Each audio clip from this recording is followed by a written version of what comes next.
na uka understand kwamba it has to be this way.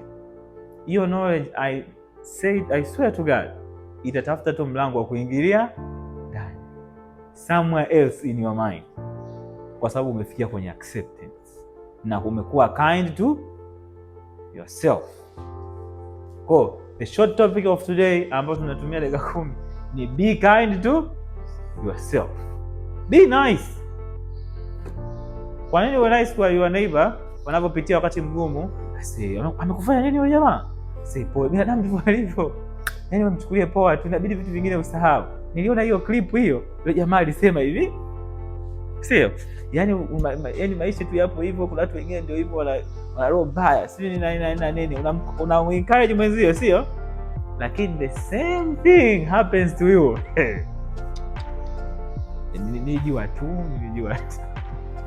Huwezi kujicalm down, yaani huwezi kujiprovide the same comfort kwa sababu you are not even kind to yourself. Sawa. Kwa hiyo na ukitaka kujua kwamba most of us key note to our success kwenye hii knowledge ambayo tunaipata huko ndani ni kindness. Sawa? Kindness to who?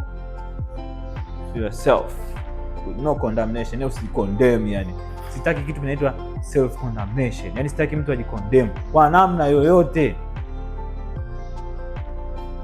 Hiyo imekaa fresh hiyo. Yeah.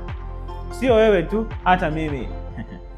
I get challenges. Napata challenges to accept certain things about myself, about my situation.